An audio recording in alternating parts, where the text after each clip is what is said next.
ताजा जनादेश किन र कसका लागि यो विशेष श्रृङ्खलामा स्वागत छ आदरणीय दर्शकवृन्द। म सुशील पाण्डे।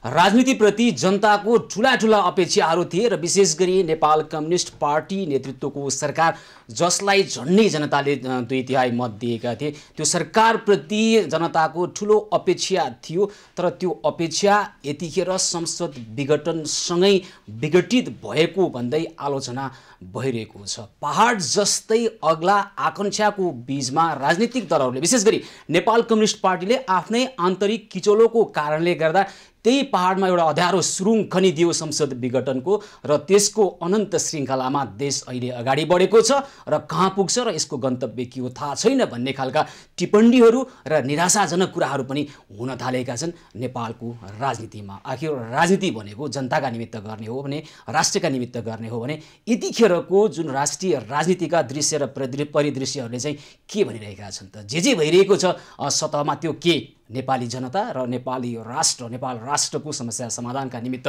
भइरहेका छन् त? आखिर के भइरहेको छ नेपालको राजनीतिमा? आज हामी यसै विषयमा छलफल गर्दैछौँ। हामीसँग हुनुहुन्छ नेपाल कम्युनिस्ट पार्टी ओली समूहका नेता पूर्व मन्त्री आनन्द पोखरेल। स्वागत छ यहाँलाई कार्यक्रममा। धन्यवाद। पोखरेलजी, के भइरहेको छ यो नेपालको राजनीतिमा यतिखेर? जब राजनीतिले जनता र राष्ट्रको समस्या सम्बोधन गर्न छोड्छ त्यतिखेर त्यो राजनीतिक दल असान्दर्भिक हुन्छ र समाजबाट त्यो विलय भएको इतिहासमा देख्न पाइन्छ। ती दिशामा तपाईहरु अग्रसर हुनुहुन्छ भन्यो भने अत्युक्ति हुँदैन हैन? अहिले कसैलाई लाग्न सक्छ,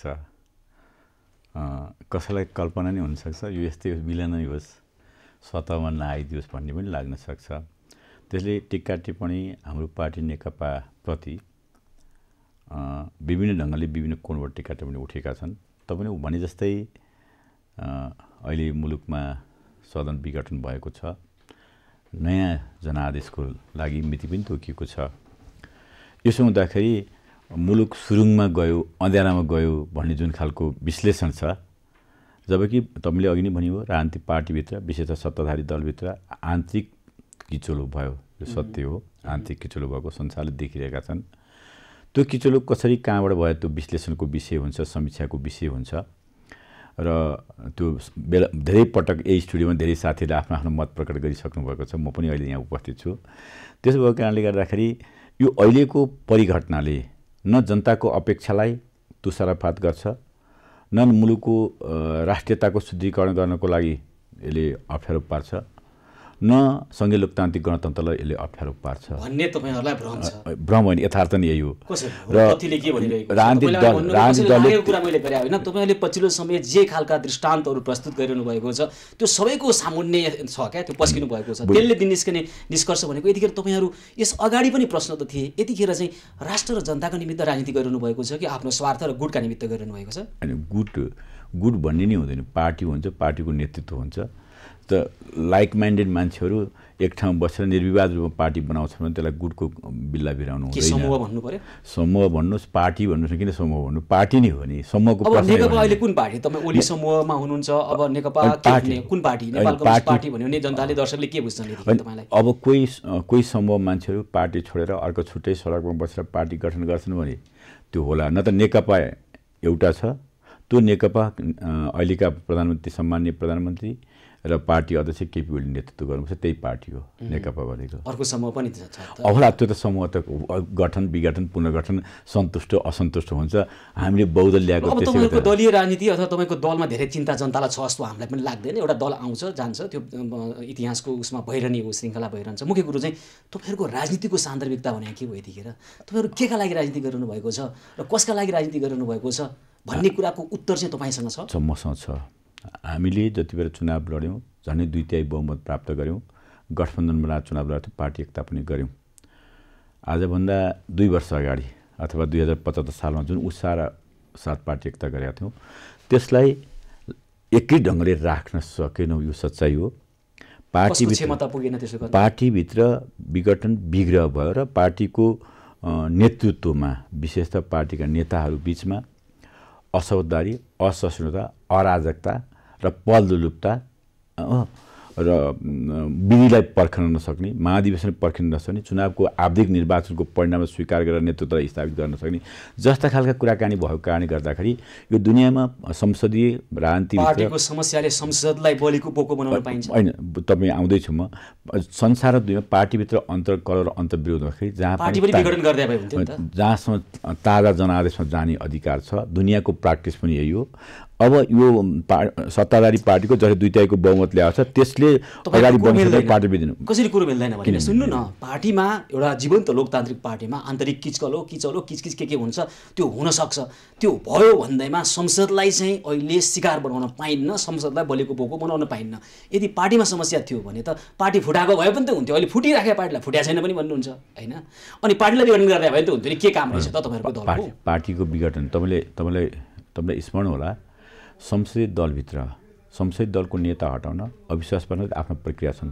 त्यो संसदीय दल नेकपाको संसदीय विधानभित्र प्रष्ट रूपमा चाहिँ संसदीय दलको नेता हटाउन लागि प्रक्रिया छ। त्यसमा प्रस्ताव राख्नु पर्यो, मतदानमा जानु पर्यो, त्यसपछि दलको नेता हटाउने हो। अनि केही गर्नु छ भने विधि पद्धति प्रक्रिया चाहिन्छ। संसद विघटनको लागि चाहिँ के पनि छैन। त्यो पनि त्यो संविधानले कल्पना नगरेर विघटन हुँदै थियो। म त्योभन्दा अगाडि आउँछु। जबकि पार्टीको नेतृत्वलाई थाहा नदिकन, संसदीय दललाई थाहा नदिकन समावेदन दिन केही मान्छेको झुन्ड राष्ट्रपति कहाँ जाने अनि अविश्वासको प्रस्ताव लाने अनि राष्ट्रपति बोलाउने प्रावधान छैन संविधानमा। प्रावधान त आफै भयो, 6 महिना कट्नु हुँदैन भनेर भनेको छैन। 6 महिना कट 17 गते विशेष अधिवेशन बोलाउन पाइदैन र होइन। विशेष अधिवेशन कि 17 गते पौष 17 गते अधिवेशनको भन्दा 6 महिना नकाट्ने जुन संवैधानिक प्रावधान छ त्यसमा के अरे अधिवेशन बोलाउने त प्रक्रियाभित्र सरकार लागेकै छ। त्यो व्यवस्थापिका त्योभन्दा अगाडि नै समावेदन चलाउने र त्यति ठुलो पाप हो जुन पापले चाहिँ संसदको बलि दिनु पर्थ्यो। त्यो होइन, तपाईँले त्यस अन्तर्कलहभित्रको स्टेप बाई स्टेप बताउने सम्मानित संस्थालाई र प्रधानमन्त्रीलाई थाहा नदिएका दलका मान्छेले षड्यन्त्र गर्छन् भने प्रधानमन्त्रीसँग आफूसँग विकल्प भएको अधिकारलाई प्रयोग गरेर गर्न सकिन्छ। प्रयोग गरेर दलमा कुरा उठाउन सकिन्छ। संसदको नेता हुनुहुन्छ प्रधानमन्त्री अहिले पनि होइन, नेता हुन्छ बैठक, यो सबै कुरा नदिकन जुन ढङ्गको प्रक्रिया बढेपछि प्रधानमन्त्री नयाँ जनादेशमा जाने घोषणा गर्नुभएको छ। चुनावको मिति पनि तोकिएको छ। अब यदि दलहरूलाई नेताहरूलाई यदि जनतासँग विश्वास छ भने जनताको लागि राजनीति गर्ने भने चुनावमा जानु। तपाईँको यो राजनीतिक तर्क हो, तर देश संविधानवाद अनुसार चल्छ। हामीले संविधान उसै बनाएको होइन। कसैलाई केही चिन्ता पर्ला, कसैलाई केही शङ्का लाग्ला, त्यस कारण उहाँ आफ्नो ढङ्गबाट हिँड्नु होला कि भनेर एउटा बाँध्ने एउटा हामीले बक्स बनाएका छौँ। त्यो बाकस भनेको चाहिँ संविधान हो। तपाईँले भनिरहेका तर्क र मैले सोधिरहेका प्रश्नको सन्दर्भ बिन्दु भनेको संविधानै हो। र तपाईँले भनिरहेको जुन तर्क छ नि त्यो तर्क संविधानमा टेकेर भन्नु संसद विघटन कहाँनिर जायज छ, कहाँनिर अनुमति दिन्छ। यहाँ विभिन्न खालका कुरा आइरहेका छन्। हिजो संसद विघटन गर्दाखेरि प्रधानमन्त्रीज्यूले आफैले 76 धारा उल्लेख गर्नुभएको छ, 85 उल्लेख गर्नुभएको छ। आज चाहिँ राजनीतिक कारण दिनुभएको छ। उहाँ आफै कति कमजोर हुनुहुन्छ आफ्नो तर्कमा भन्ने कुरा पछि आइरहेको छ। तपाईँहरू जसरी एकारो रोटान लगाइरहनु भएको छ नि पोखरेलजी, यो तपाईँहरूको आर्थिक व्यक्तिगत राजनीतिक जीवनमा के होला एउटा कुरा, राष्ट्रको लागि चाहिँ राम्रो होला। ल तपाईँ छातीमा हात राखेर भन्नुहोस् त। होइन, तपाईँले ठिकै तपाईँको जायज प्रश्न ठिकै ढङ्गले उठाउनु भएको छ। संसदभित्र संविधान विघटन र संसद खाली हुने प्रावधान तपाईँले 76 भन्नुहोस्, 85 भन्नुहोस्, 86 भन्नुहोस्, त्यसमा प्रश्नमा उल्लेख छ। प्रधानमन्त्री संसद विघटन गर्ने अधिकार पनि छ र संसद विघटन गर्दा संविधानका धारा, संसदीय मूल्य मान्यता र अन्तर्राष्ट्रिय विधि र प्रक्रिया भन्ने 4वटा आधारहरू लिएर सदन विघटन गरेको कुरा तपाईँलाई थाहा छ। प्रधानमन्त्रीले संसद विघटन गर्न सक्ने होइन, तर सुन्नुहोस् न, एउटा विकल्पमा कुरा नगरी हुँदैन। संसदले कुनै पनि हालतमा प्रधानमन्त्री छान्न सकेन। अल्पमतको प्रधानमन्त्रीले पनि विश्वासको मत प्राप्त गर्न सक्नु भएन र संसद हङ पार्लियामेन्ट बन्यो भने मात्रै यसलाई कति निरन्तरता दिने विघटन गर्ने अधिकार प्रधानमन्त्रीलाई छ। तर त्यो स्थितिका प्रधानमन्त्री त होइनन्। नेकपाको मत जुन हामीले प्राप्त गरेका छौँ सदनभित्र, हामीलाई बाहेक राखेर त सरकार अन्तत बन्दैन नि। त्यो चाहिँ हेर्नुभयो प्रधानमन्त्रीले त्यो एक्सपेक्ट गर्नुभयो। नेकपाका सांसदलाई बाहेक राखेर सरकार तल बन्ने स्थिति छैन। त्यो भिजुलाइजेसन गरेर विघटन गरेको हो। नेकपा भित्रै पनि त त्यहाँ अन्य विकल्पको खोजी हुन सक्ने विकल्पहरू हुँदै संसद विघटन गर्न मिल्दैन थियो, त्यो गरियो। त्यो अवैधानिक भयो भने स्वीकार्नुहोस्। होइन, अवैधानिक र संवैधानिक भन्ने कुरा म स्वीकार गर्ने भन्दा अदालतमा मुद्दा छ।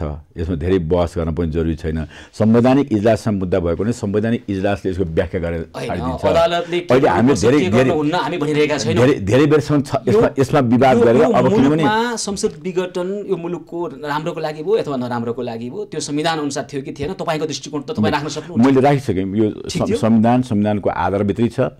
यो अहिलेको जुन यो सिस्टमलाई नै डिल गर्ने ढङ्गले जुन राजनीतिक दलभित्र जुन खालको नयाँ खालको अन्तर्विरोध गरेर राष्ट्रपतिलाई महाभियोग लाउने, प्रधानमन्त्रीलाई अविश्वास पार्ने, दलको नेता थाहा नदिएको जुन आन्तरिक किचलो भयो, त्यो 2/3 बहुमतको नजिक भएको संसदभित्र जुन किचलो भइसकेपछि अब तल विकल्पमा सरकार बन्ने स्थिति थिएन। प्रधानमन्त्रीले आफ्नो अधिकार प्रयोग मैले भन्दैछु किन हिजो अस्ति त हाम्रो केही नेताहरू भन्दै सरकार यो विघटन गर्ने अधिकार छैन, सडकबाटै सरकार बनाउँछु भन्ने पनि आवाजहरू आए। राजनीतिक रूपमा आवाजहरू त आउँछ नि बेला बेला दलको एकजना व्यक्ति प्रधानमन्त्री हुँदै गर्दा उहाँले राम्रोसँग काम गर्न अर्को पक्षले दिएन, त्यहाँभित्र अर्को गुट भावी भयो भन्दैमा अब यही दलबाट अरू प्रधानमन्त्री छान्न सक्दैन भन्ने खालको निष्कर्षमा पुग्नु सही हुन्छ भने अरू त योग्य थिएन नि त, त्यो मभन्दा योग्य मान्छे थिएन त, अनि के गर्न छ तपाईँ? पहिले चाहिँ तपाईँहरूलाई म अब तितो त बोल्न चाहिरहेको छ, तपाईँलाई यतिखेर यो तर्क गरिरहँदा मलाई नराम्रो नबोल्नु भन्दा पनि तपाईँहरू किन कोही एउटा व्यक्तिले जे काम गर्छ गलत सत्य जे हुँदा गलत हुँदै पनि ठिक हो भन्ने ढिपी गरेर आफूलाई भक्तमा रूपान्तरण गर्नुहुन्छ? भक्त होइन, मलाई एकजना साथीले पनि प्रश्न गर्नु, तपाईँले जस्तै प्रश्न गर्नुभएको थियो, म किन केपी ओलीलाई यी कुराको बारेमा पक्ष पोषण गर्दैछु। नेपालको भू राजनीतिक स्थिति जुन ढङ्गको संवेदनशील पेचिलो छ, नेपालको राजनीतिक इतिहासमा 2007 उताको कुरा गर्नु 2007 सालदेखि अहिले 77 सालसम्म आइपुग्दाखेरि नेपालको राजनीतिक घटनाक्रम जुन विकसित भएका थिए र छन्, 7 साल होस्, 17 साल होस्, 36 साल होस्, 46 साल र 32-33, प्रशस्त रूपमा चाहिँ हाम्रो दक्षिण छिमेकीको जुन प्रेजेन्स देखिएको छ प्रत्येक 7 सालको घटना पनि प्रेजेन्स। एउटा मात्रै घटना थियो 16 मुदे जति संविधान बनाउने बेलामा थियो, त्यो उसले थाहा नपाइकन गरेको हुनाले रोक्न पनि आएको तपाईँले देखाएको छ। केपी ओली त्यही व्यक्ति हो जसले भारतले संविधान रोक्नुपर्छ भनेर रोक्यो, नम्बर 1। त्यसपछि उसलाई हटाउनै पर्ने थियो त्यति बेला पनि, नाकाबन्दीको प्रतिवाद गर्यो। अनि त्यसपछि चीनसँग व्यापार पारमाणु सन्धि गर्यो सुशीलजी, चीनको व्यापार पारमाणु सन्धि गर्ने बित्तिकै फर्केर आउने बित्तिकै केपी ओलीले अविश्वास प्रस्ताव राखेको होइन। मैले भन्छु किन यो स्थिति भयो भनेर भन्दाखेरि तपाईँले धेरैपल्ट सोध्नुभयो कारण किन यो स्थितिबाट यो तहमा आइसक्यो भन्ने कुराको बारेमा मैले ऊभन्दा योग्य व्यक्ति नै छैन भन्दाखेरि तपाईँलाई अलिक पेचिलो पनि भयो होला, त्यसलाई मैले पुष्टि गरेको। त्यसो भएको कारणले गर्दा त्यही 73 सालको अविश्वासको प्रस्ताव तागत यो मुलुकले जे बुझेको छ, अहिले 77 सालमा जाँदाखेरि जुन खालको चक्रव्यूह युरोपियन पार्टीभित्र पार्टी भएर त्यही तागत हो केपी ओलीलाई विस्थापन गर्न। के कारणले भन्दाखेरि 1 संविधान नेपालको संविधान सभा मार्फत संविधान बनाउने नेतृत्व गरौँ, 2 नाकाबन्दी जस्ता प्रतिवाद गरौँ, 3 जसले चीनसँग व्यापार पारमाणु सन्धि गरौँ। त्यसको कारणले गर्दाखेरि ऊ विस्थापित भयो, कथित अविश्वास प्रस्तावमाथि प्रचण्डले नेतृत्व गर्नुभयो। अनि 74 सालमा चुनावबाट यो हैसियत प्राप्त गरेर फेरि नक्सा प्रकाशन गरौँ। नक्सा प्रकाशन गरेपछि जुन नक्सा प्रकाशन भयो सहमति सहित त्यही दिनदेखि पार्टीभित्र आन्तरिक कचेलो भएर प्रधानमन्त्रीको राजीनामा मागेको छ। त्यसको साथसाथै अयोध्या म हिजो पर्यटन मन्त्री हुँदा के अरे लुम्बिनी चाहिँ बुद्ध जन्मेको ठाउँ मात्र होइन, बुद्ध दशको उद्भव भएको ठाउँ हो भन्ने मान्छे, हिन्दू दशको उद्भव पनि नेपाल हो भने प्रधानमन्त्रीले भने माडीको अयोध्यामा चाहिँ के अरे राम जन्मेको हुन् भनेर भनेपछि सारा भारतीय मिडियाले नक्सा प्रसाद यो आक्रमणकारी अत्याचारकारी भनेर जति बेला हटाउनुपर्छ भने जसले चाहिँ नेपाललाई सिक्किम गएर भुटानीकरण गरेको लागि नागरिकता विधेयक रोके, जसले जातीय र साम्प्रदायिक क्षेत्रको दङ्गाको विरुद्धमा चाहिँ त्यो के अरे संविधान संशोधन जस्ता कुरा रोकेपछि केपीलाई हटाउनै पर्ने थियो।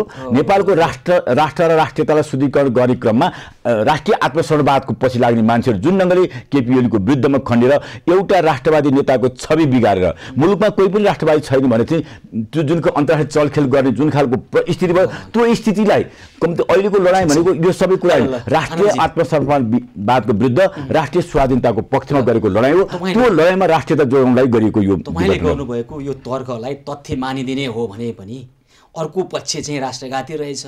ओली जी एकदम राष्ट्रवादी हुनुहुँदो रहेछ, उहाँले राष्ट्रवादी काम गर्दै पनि अर्को पक्षले रोक्ने र सत्ताबाट खसाल्न खोजेछ भने पनि ओलीजीको प्रधानमन्त्री पदको मूल्य चाहिँ संसद विघटन गरेर चुकाउन मिल्छ? मूल्य होइन, उहाँले यो कुरो जनतालाई भन्नु पर्दैन, उहाँले यो कुरो आफ्नो संसदीय दलमा भन्नु पर्दैन, उहाँले ती राष्ट्रघाती कोट अनकोट तपाईँको शब्दमा उनीहरूको भण्डाफोर गर्नु पर्दैन, उनीहरूलाई चिन्नु पर्दैन अहिले नेपाली जनताले। अहिले तपाईँहरू भन्नु भएको छ, ईश्वर पोखरेल आज भन्दै हुनुहुन्थ्यो सच्चिएर आवे मिल्न सक्छौँ। सच्चिएर भनेको के? अर्को पक्ष भन्छ संसद पुनर्स्थापना गर्यो भने मिल्न सक्छौँ। तपाईँहरूको बिचमा कुरा मिले सबै कुरा मिल्ने, देश ठिकठाक हुने, तपाईँहरूको स्वार्थ बाजियो भने जनताले दुःख पाउनु पर्ने, राष्ट्र पछाडि जानुपर्ने, यस्तो पनि कहीँ हुन्छ पोखरेलजी? यो त राजनीतिक मार्केटिङ हो, सबैले मैले जस्ता राजनीतिक मार्केटिङ हो। आए मिल्छ गए मिल्छ भन्ने कुराहरूको बारेमा जुन ढङ्गले छुट्टै पार्टीको संरचना तयार एकले अर्कालाई कारबाही गरेर मान्छेलाई चाहिँ हटाएर संसद दल अविश्वास प्रस्ताव यो तह पुगेको छ। म पनि भन्छु राजनीतिक भाषामा पार्टी एकता जरुरी छ, वामपन्थी एकता जरुरी छ। अहिले पनि कम्तीमा त्यो अभियोग पत्र फिर्ता लिएमा अथवा संसद निर्वाचन जान तयार भएर जानु पर्यो के प्रश्न बाँकी नै रहे। तपाईले गरेका तर्कलाई फेरि पनि तथ्य मानिदिने भने अर्को पछि चाहिँ राष्ट्रघाती रहेछ अनि राष्ट्रघातीलाई पनि ताजा जनादेशमा हाल्दिने, राष्ट्रघातीलाई नमिउनु पर्दैन, राष्ट्रघातीलाई जनताको कठघरामा उभ्याउनु पर्दैन, भनेको ठ्याक्कै कारबाहीको दायरामा ल्याउनु पर्दैन। तपाईले भनेकै कुरा ठ्याक्क हो। त्यो जनताको कठघेरामा अब राष्ट्रिय स्वाधीनताको पक्षमा मैले अघि 7 वटा तथ्य पेश गरिसकेँ।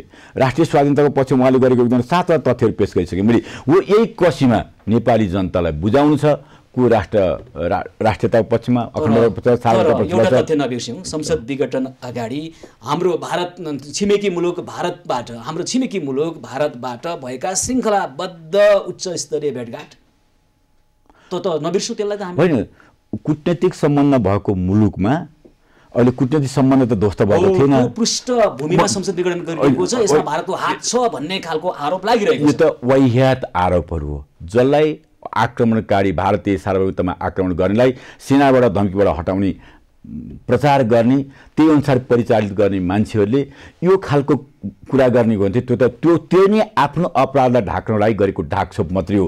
केपी ओली नै आएपछि अन्तर्राष्ट्रिय सम्बन्धको बारेमा सुशीलजी भन्नुपर्छ।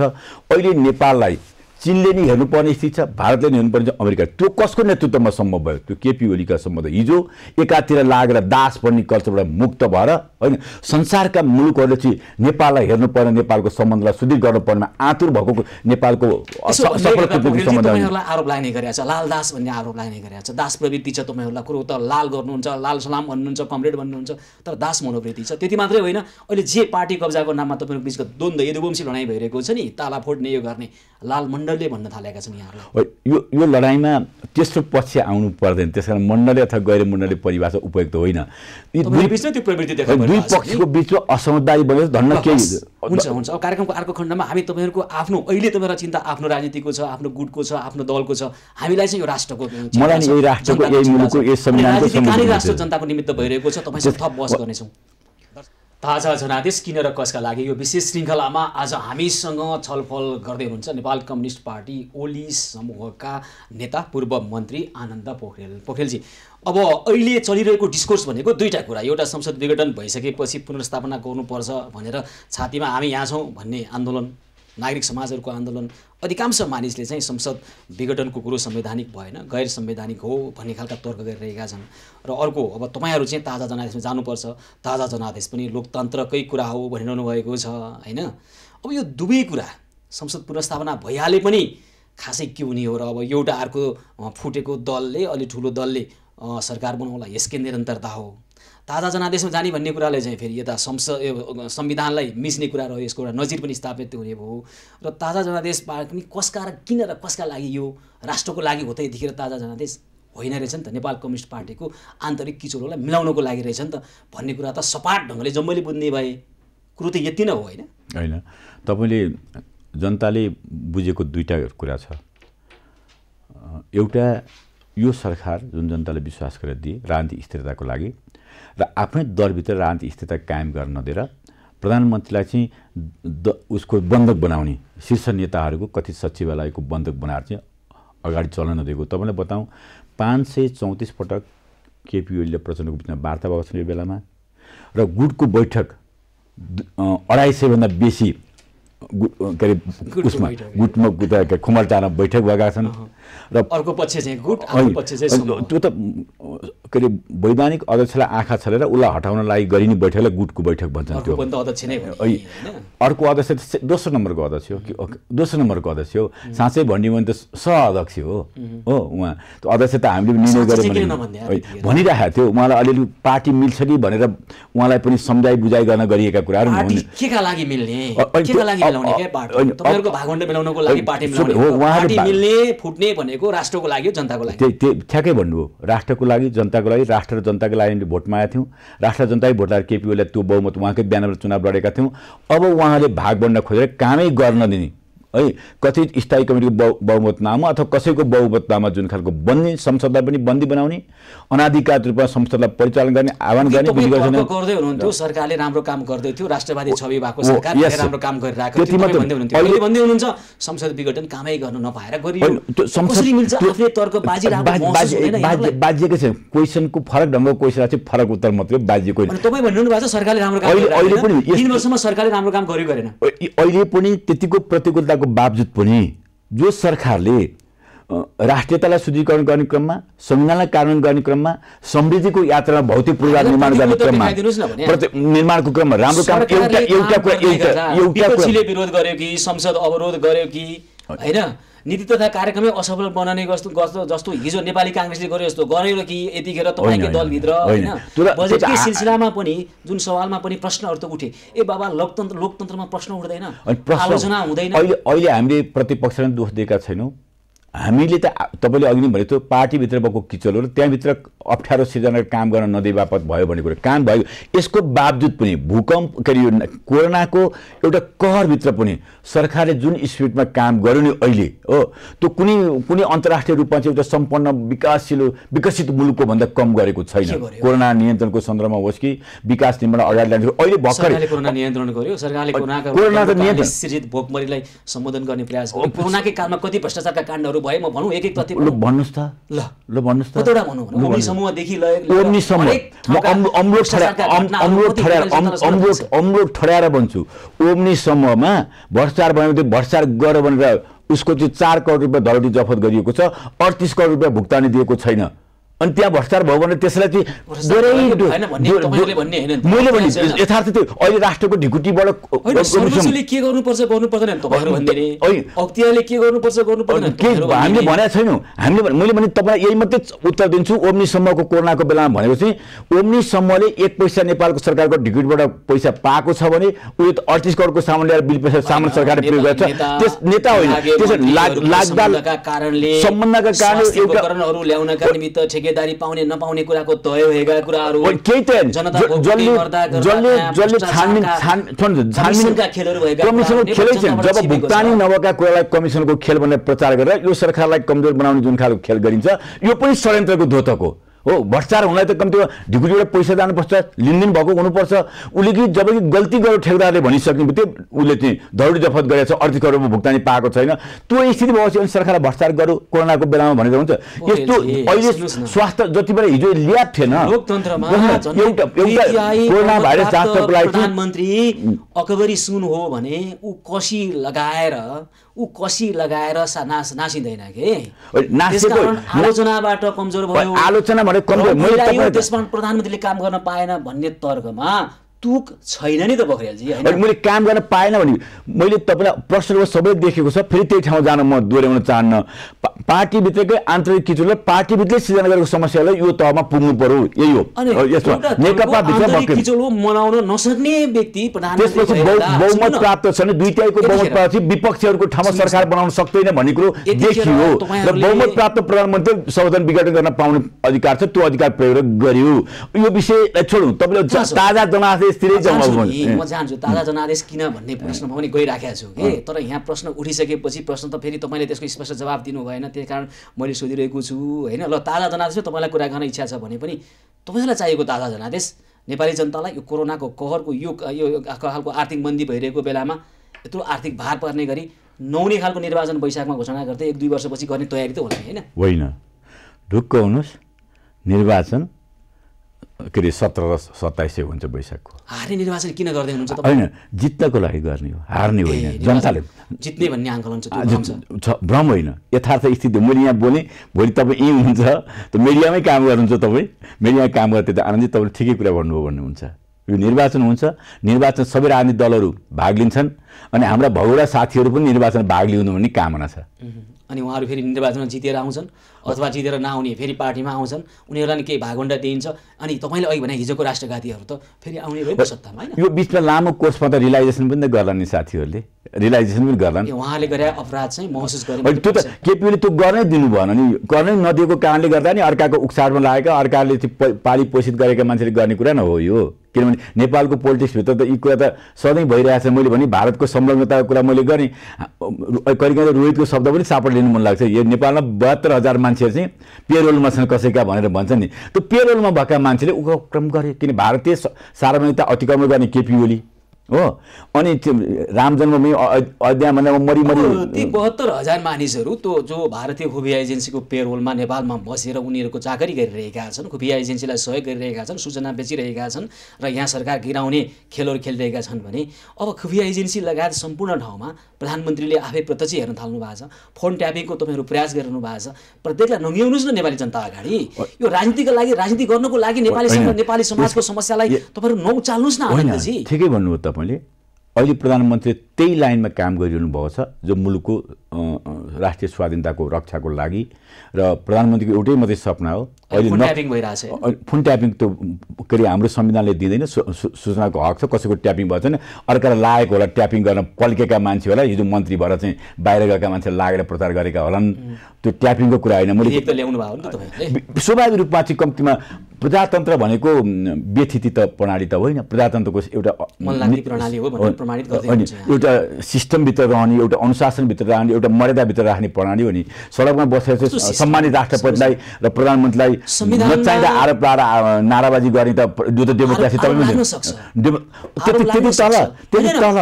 त्यति तल देख्यो नि। हिजो माधव नेपाल प्रचण्डजीको जुलुसभित्र चाहिँ लेखेर आएको नारा त मैले भिडियोमा हेरेको छु नि। सबै प्रधानमन्त्रीज्यूले बोले पनि त देखियो नि, श्रद्धाञ्जली दिनुहुन्थ्यो, जिउँदै हुनुहुन्छ, के भन्यो?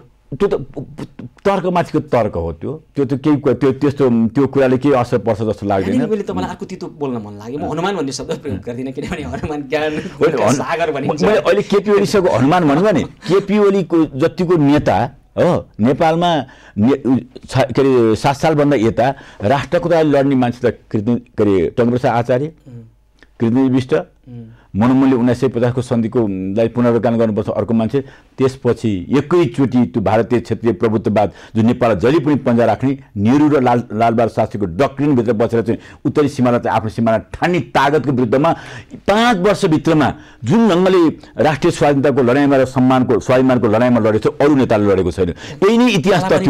त्यो नेतालाई लिम्पियाद्वारा हाम्रो भो कागजमा एउटा नक्सा बनाएको कोही पनि पाठ्यक्रममा प्रकाशित नगर्नुको लागि निर्देशन गर्नुभएको छ। गलत पाठ्यक्रम त गलत तथ्य शिक्षा मन्त्रालयले नापी विभागले दिएको तथ्याङ्क प्रकाशित गर्नुपर्छ। आफूलाई मन लागेको तथ्याङ्क शिक्षा मन्त्रालयले प्रकाशित गर्दैन। त्यसको क्षेत्रमा शिक्षा मन्त्रालय प्रधानमन्त्रीको प्रधानमन्त्री पर्दैन पर्छ त त्यही भएर त गलत छापेको रोकेको।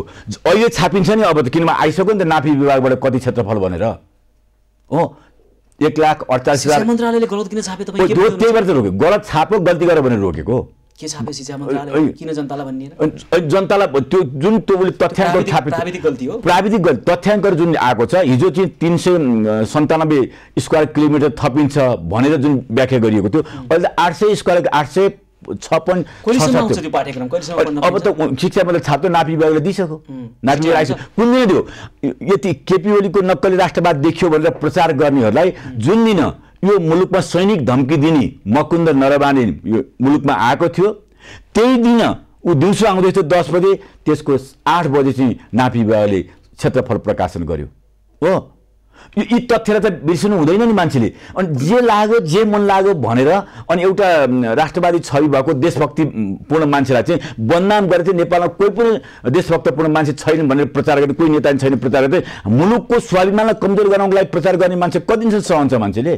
प्रश्न त्यहाँ हो सुशीलजी। तर मलाई तपाईँले हनुमान भनेर भन्नुहुन्छ भने यति धेरै लडाइँ लडेर मुलुकको राष्ट्रियतालाई समृद्ध गराउने काममा स्वाभिमानलाई उच्च राख्ने काममा गर्ने नेताहरूको बारेमा मैले समर्थन गर्नु अपराध हुँदैन।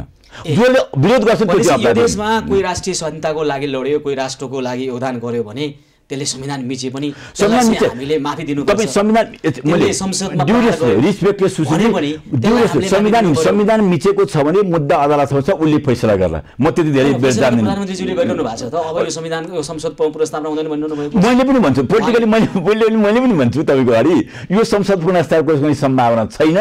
अब निर्वाचनमा मुलुक जान्छ निर्वाचन हुन्छ। अब निर्वाचनमा जा लोकतन्त्रको रक्षाको लागि निर्वाचनको विशेषाधिकार संविधानको व्याख्या गर्ने अनि तपाईहरु अहिले नै दाबी गरिरहनु भएको छ त्यसको आधार के तपाईले अहिले नै तय गरिसक्नुभयो सर्वोच्चको फैसला? हैन मैले तय गरेन मेरो विश्वास हो ओलीसम्मले तय गर्यो भन्ने छ तपाईँ? ओलीसम्म निर्वाचनलाई ओलीसम्मको कुरा हैन निर्वाचनलाई त सबै तयार छन्। किनभने यो निर्वाचनलाई तयार नभएदेखि मरिमरि गरेर संयुक्त सङ्घर्ष गर्नु सबै पार्टी एक ठाउँमा आउँदा जम्मै झ्याप्प लाग्थ्यो होला नि हो निर्वाचन सबै तयारीमा गइसक्यो किन तपाईले हेर्नु अहिले सङ्घर्षको कार्यक्रम निर्वाचनको प्रत्येक दिन तयारी गरिरहेको हुन्छ निर्वाचनमा त जानै पर्छ प्रश्न कहाँनिर हो भने निर्वाचनमा जानु हुन्छ कि हुन्न भन्ने प्रश्नै होइन प्रश्न कुन ढङ्गबाट निर्वाचनतिर हामीले गन्तव्य बिन्दु सुरु गर्यौं भन्ने न हो प्रस्थान बिन्दु सुरु गर्यौं भइरहेको मौजूदा सदनलाई विघटन गरेर निर्वाचनको आह्वान गर्नु गन्तव्य त्यही हो नि खुलै छ नि कुन गन्तव्यले खोज्नु सिधै रूपमा प्रधानमन्त्री सिफारिस गर्नुभयो राष्ट्रपतिले सदर गर्नुभयो निर्वाचन घोषणा गरेको छ यो सिधै छ अब त्यसलाई तर्क विश्लेषण आदि संवैधानिक असंवैधानिक भनेको के हो यो सम्मानित सर्वोच्च अदालत त्यसको संवैधानिक इजलासलाई छोडिदिने हो पुनर्स्थापना भयो भने के हुन्छ पुनर्स्थापना भयो भने ठुलो दल केपी ओलीले नेतृत्व गरेको हुन्छ संसद पुनर्स्थापना भयो ठुलो दल केपी ओलीले नेतृत्व गरेको हुन्छ उहाँले जसरी संविधान मिच्नुभयो त्यसको अपराधको भागी हुनु पर्दैन कि अपराध त्यो त उसको अधिकार छ त्यसैले त मैले भन्छु यो सदन पुनर्स्थापना हुँदैन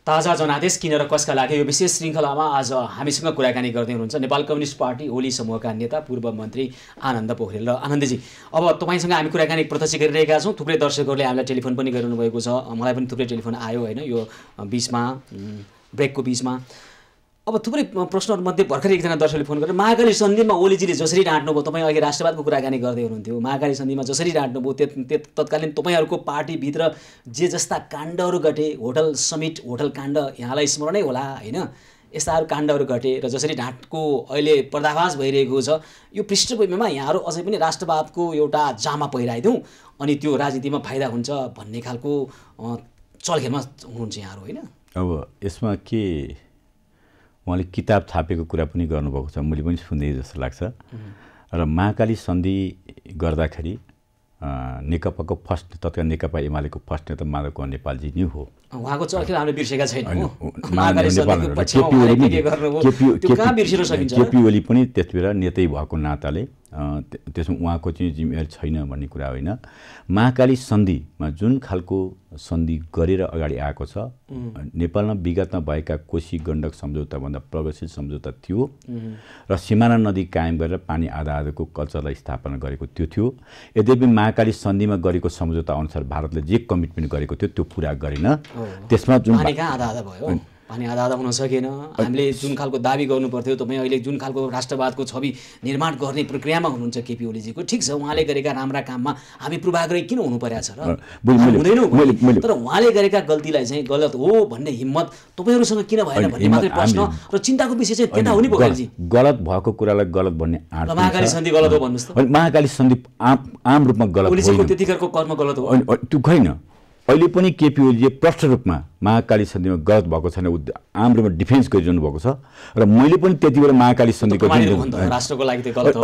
राष्ट्रको लागि त्यो भारतले त्यसलाई कार्यान्वयन गरेन भारतले जुनसुकै एक पक्षले कार्यान्वयन नगरेपछि अनि त्यो अर्को पक्षले त्यसलाई खारिज गर्ने प्रक्रियामा जानुपर्छ मात्र सिमानामा एक नेपालीले गोली खाएको छ हो खाएको थियो यही हो भारत मैले भने यी सबै भारतीय हस्तक्षेप गोली खाएका छन् अनि भारतकै ताबेदारी गर्नुपर्छ भन्ने मानसिकता डेभलप भएर प्रचार गरिन्छ गलत हो यी चिजलाई रक्षा गर्नुपर्छ यी चिजलाई व्यवस्थापन गर्नुपर्छ भन्ने कुरा हो र किताब छापेको कुरा पनि भन्नुभएको छ राष्ट्रवादको समस्या अथवा राष्ट्रियताको समस्या भनेको तपाईहरुको राजनीति गर्ने विषय मात्र बन्यो समस्या समाधानको विषय बन्यो समस्या एउटा पनि समस्या समाधानको प्रश्न गर्दाखेरि कम्युनिस्ट पार्टी म जति बेला कम्युनिस्ट पार्टीमा लागेँ मैले कम्युनिस्ट पार्टी र कम्युनिस्ट पार्टी के दिए भन्दाखेरि राष्ट्रियता जनवाद र जनजीविका तीनवटा चिजहरूका कुराहरू हुन् हो र राष्ट्रियताको बारेमा यो लडाइँ निरन्तर रूपमा रहन्छ यो लडाइँ त्यति बेलासम्म रहन्छ जबसम्म काला पानीबाट भारत सेना हट्दैनन् जब हामीले हिजो जङ्गबारे लागेका जङ्गे पिलरहरूको फेरि सीमानालाई हामीले कायम गर्न सक्दैनौँ त्यति बेलासम्म यो लडाइँ लडिरहन्छ राष्ट्रिय सुरक्षा त्यो अबको बेला चाहिँ नक्सा प्रकाशनको चाहिँ दाबी अनुसारको नक्सा मात्रै अर्को पक्षले के कुरा गर्यो भने पटक पटक संसद विघटन गर्ने देशलाई जब संसदबाट चाहिँ कामै गर्ने अस्थिरता सिर्जना गर्ने कुरा आयो भने हुन्छ अब ताजा जानकारी जानी भन्नु भएको छ हैन सर्वोच्चले के गर्छ पनि तपाईलाई जानकारी छ छैन मैले ओली समूहका नेतालाई सोधे भने भनिहाल्नु हुन्छ उहाँको खुस्की नै हाल्छ क्या खुसी हुँदैन संसद पुनर्स्थापना हुँदैन भन्नुहुन्छ हुँदैन त्यो थाहा छ तपाईहरुलाई होइन त्यो त थाहा छ संसद पुनर्स्थापना चुनाव सेटिङ गरिसक्नु भएको छ सेटिङ नै होइन त्यो त प्रधानमन्त्रीको अधिकार छ अधिक बहुमत भएको प्रधानमन्त्री सिफारिस गर्दा वैशाखमा निर्वाचनमा जाने मत माग्ने यही अनुहार लिएर जाने कि अनुहार त अहिले तपाईँ एउटा कुरा बिर्सिनु भयो होला सबैले बिर्सियो होला हामी राजनीतिक कार्यकर्ताहरू सधैँ जनताको बिचमा छौँ जनतासँगै छौँ निर्वाचित सरकारहरू जनतासँगै छन् हामी पनि जनताको कार्यक्रम थियो। अहिले सबै कार्यकर्तालाई जनता ठान्ने भ्रममा हुनुहुन्छ। होइन त्यो पनि बुझ्या। त्यसै केपी ओली भन्नुहुन्छ के भन्छ भने अहिलेको बेला भनेको जुन पार्टीको विभाजन भयो नि, सङ्गठन जोगाउने नम्बर 1, नम्बर 2 कार्यकर्ता जोगाउने, नम्बर 3 निर्वाचित निकायलाई ठिक ढङ्गले परिचालन गरेर अनुशासनभित्र राख्ने, नम्बर 4 जनआदर जोगाउने। यो प्राथमिकताको विषय हो। अहिले हाम्रो पार्टीको प्राथमिकता राष्ट्रियताको समस्यालाई समाधान गर्ने, राष्ट्रियताको लागि त त्यो आफ्नो प्रक्रिया भइहाल्छ। यी आधार भनेको जनआधार जोगाउने भनेको जनताको समस्या तफसिलमा जनता तफसिल अहिले पार्टी कार्यकर्ताभित्र जाँदाखेरि जनताको बिचमा जाँदाखेरि यी चिजहरू गर्नुपर्छ। राष्ट्रिय अहिले तपाईँले सही काम गरिरहनु भएको छ भने जोगाउन किन हिँड्नु पर्यो? होइन, गलत ढङ्गले प्रचार गरिसकेपछि क्राउडमा त कहिलेकाहीँ त क्राउडमा त कति क्राउडको बिहेभियर त व्यवस्थापन गर्नु पर्यो। त्यो व्यवस्थापन जनआधार जोगाउनै पर्छ। पार्टीभित्रको चाहिँ राम्रा काम गरेर मात्रै जनआदर जोगिन्छ, जनता विश्वास दिलाएर मात्रै जनआदर जोगिन्छ। सत्तामा रहँदा केही व्यक्तिहरूको झुन्ड र भिड जम्मा हुन्छ। तपाईँहरूले भने हामीले भने होइन नि, हिजो पूर्व राजा ज्ञानेन्द्र जसरी घुम्नु हुन्थ्यो राजा हुँदाखेरि, होइन यो त उहाँलाई हेर्न पनि आएको हो, सत्ताको राततापले नै आएको भन्नुहुन्थ्यो। अनि यो कुरा यहाँहरूको लागि लागु हुन्न। अघि तपाईँ मलाई भन्दै हुनुहुन्थ्यो अनौपचारिक रूपमा तपाईँ गएको कुनै ठाउँमा ओलीजीको पक्षमा राखेका कुर्सीभन्दा बढी भरिए आउँदैनन् कि त्यति कार्यकर्ता नै धेरै आए। सत्ताको रापतापमा तपाईँहरूको आकर्षण छ, सत्ताबाट खुस्किएपछि तपाईँहरूको यथार्थ देखिन्छ चित्र। होइन, हिजो पनि त्यसै भन्थे। केपी ओलीले जति बेला 73 सालमा अविश्वासको प्रस्ताव हटाउँदाखेरि केपी ओली सडकमै जान्छ भनेर प्रचार गर्ने धेरै थिए। त्यसलाई प्रतिवाद गर्दैखेरि हामीले यो स्थिति तयार गरेका हौँ। अहिले पनि धेरै छन् त्यस्तै होइदियोस् भन्ने कामना पनि गर्छ। किन मुलुकमा राष्ट्रवादी शक्ति देशभक्ति शक्ति पराजित हुनुपर्छ भन्ने मानसिकता पनि छन्। यो संविधानको रक्षा गर्नुपर्छ भन्ने मान्छे पराजित हुनु भन्ने मानसिकता छन्। नेपालको समृद्धिको लागि होइन अगाडि बढ्नुपर्छ भन्ने मान्छेलाई खुसी नहुने मान्छे पनि छन्। किनभने भोट हालेर तपाईँको दलमा पो चुनिया हो त प्रधानमन्त्री, भनौँ न प्रधानमन्त्री ओली अध्यक्ष, कार्यकर्ताले भोट हाले त जनताले भोट हाल्ने हो नि त अन्त त। अनि भ्रम फैलाए, अफवाह फैलाए, यो गरे त्यो गरेमा यति धेरै चिन्ता किन छ? यति चिन्ता तपाईँले गरिदिनु भयो। भोलि चाहिँ कम्तीमा नेकपा होइन केपी ओलीले नेतृत्व गरेर नेकपामा भोट आउँदैन कि भनेर चिन्ता गर्नुभयो। यो चिन्ता गरेकोमा म धन्यवाद दिन चाहन्छु। हामी जनताको बिचमा जनताको बढी हो। अलिकता चाहिँ तपाईँहरू के मुख लिएर जानु होला जनता कहाँ? हामीले राष्ट्रियतालाई संरक्षण गरेका जुन हाम्रा गरिरहेका छौँ हामी त्यही लिएर जान्छौँ। हामीले राजनीतिक अधिकार सुनिश्चित गरेका कुरालाई लिएर जान्छौँ। हामीले बाँकी काम जस्तो जनताको जीविकासँग सम्बन्धित कुराहरू जुन छन् र डेलिभरीका कुरा छन् त्यसमा पक्कै कमी भएका छन्। यो क्रान्तिपछि बनेको सरकारमा एकैचोटि सबै जनताको अपेक्षा पुरा पनि हुँदैन।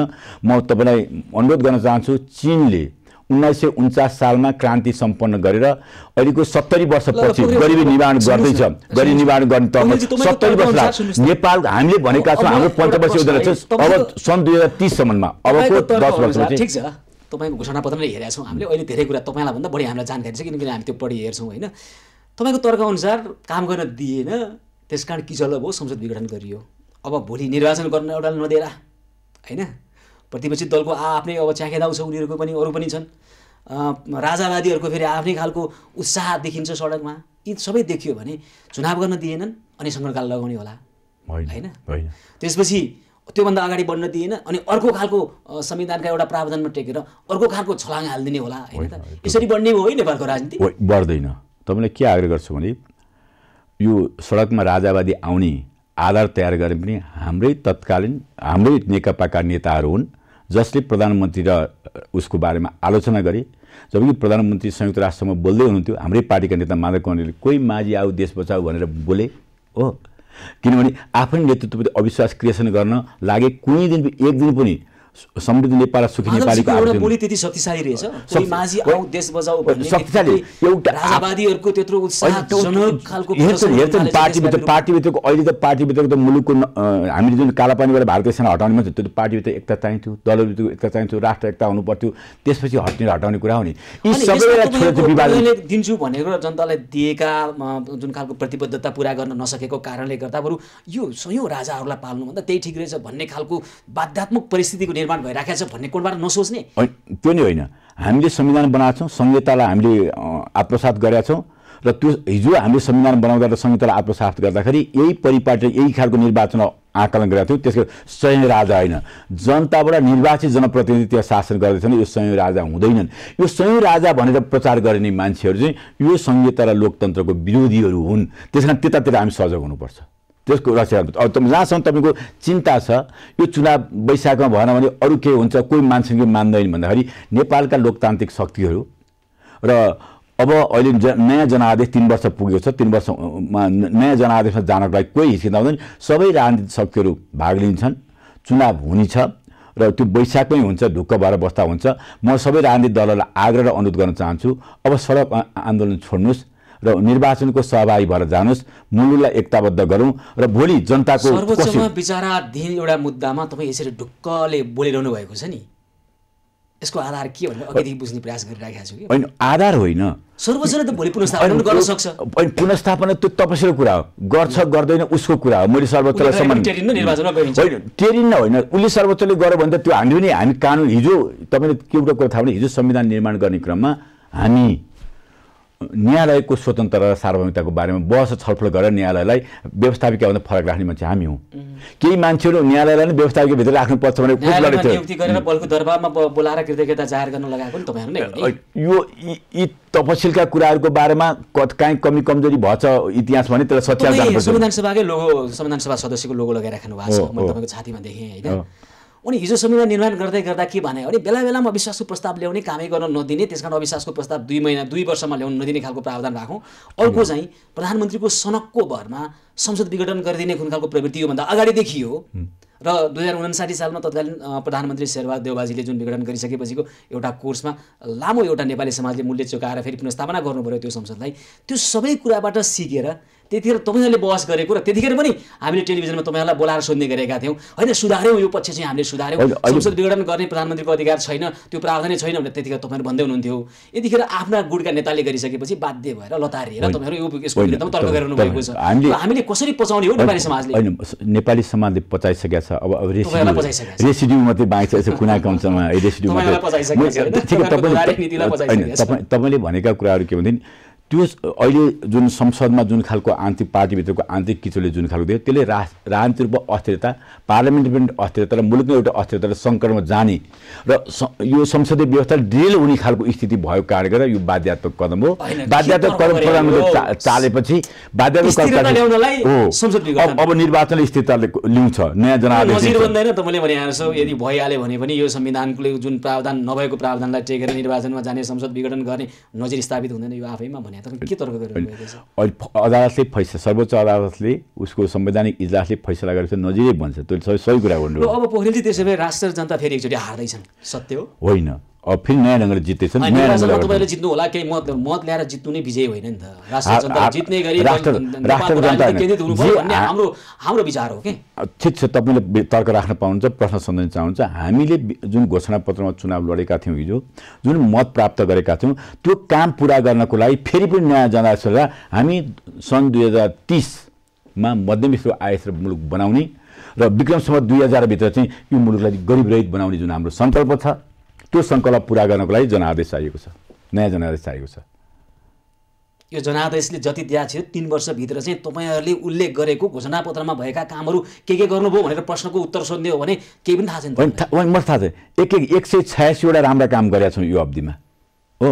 अहिले तपाईँ सबै यो भनेर बताउने समय रहेन, एक दिन त्यसैको बारेमा बताउन नै परेन नि। ती काम भनेको त समाजमा देखिनु परेन र देखेका छन् भन्ने भ्रम छ। एक आर्थिक वर्षमा 600 किलोमिटर सडक बन्थ्यो, अहिले 3 वर्ष तपाईले चस्मा लगाउनु भएको भए म चस्मा परिवर्तन गर्नको लागि सल्लाह दिन सक्थेँ। होइन, मैले चस्मा लगाउनु भएको छैन। तपाईसँग यति धेरै भ्रम छ नि दलीय राजनीतिप्रति, त्यो भ्रमलाई हटाउनुस्, राष्ट्र जनतालाई केन्द्रित गरेर आफ्नो राजनीतिक जीवनलाई अब बाँकी जीवनलाई केन्द्रित गर्नुस्, त्यता योगदान दिनुस् भन्ने शुभेच्छा मात्रै व्यक्त गर्न सकिन्छ। धन्यवाद। त्यो शुभेच्छालाई म राष्ट्र र मुलुक, जनता र जनताको समृद्धि खुसी त्यसैको मेरो प्रतिबद्धता, त्यसैको कारण म कम्युनिस्ट पार्टीमा लागेको हुँ। त्यही मान्यताका साथ यो मुलुकको राष्ट्रिय स्वाधीनताको रक्षा गर्ने, समृद्ध गर्ने, राष्ट्रिय आत्मसमर्पणवादको विरुद्धमा लड्ने र मुलुकको संवैधानिक लोकतन्त्रलाई रक्षा गर्ने, जीविकालाई अगाडि बढाउने समृद्ध मुलुक बनाउने मेरो सपना हो। त्यो सपना पुरा गर्नको लागि हामीले घोषणा गरेको 10 वर्षको समय अब माग गरेका छौँ। हाम्रो 3 वर्ष समय सकिएको छ, त्यसको लागि जनादेश। तपाईँ नेता बनिरहनुको लागि भनिरहनुपर्छ, भनिरहनुहोस्, आफ्नो कार्यकर्तालाई भन्नुहोस्। तर हामीले देखेका चाहिँ के हो भने तपाईँ अहिले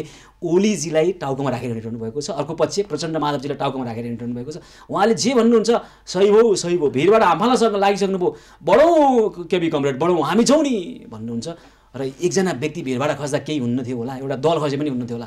राष्ट्र र जनता अँध्यारो सुरुङतर्फ बढिसकेको छ, बेलामा रोकौँ, उज्यालो भविष्यतिर तपाईँहरूले निर्देशित गर्नको लागि बाँकी राजनीतिक जीवनलाई योगदान गर्ने गरी अगाडि बढौँ पोखरेलजी। यहाँलाई धेरै धेरै धन्यवाद छ। धन्यवाद। त्यो गरौँ है त। हस् धेरै धन्यवाद छ। दर्शकबिन, आज हामीले ताजा जनादेश किनेर कसका लागि यो विशेष श्रृङ्खलामा नेपाल कम्युनिस्ट पार्टी ओली समूहका नेता पूर्व मन्त्री आनन्द पोखरेलसँग कुराकानी गऱ्यौँ। आजको कार्यक्रमको समय सकिएको छ। कार्यक्रमबाट म सुशील पाण्डे लगायत सम्पूर्ण टिमलाई बिदा दिनुहोस्। यहाँहरू भने खबरभित्रको खबरको लागि हेर्दै गर्नुहोला एभेन्युज खबर।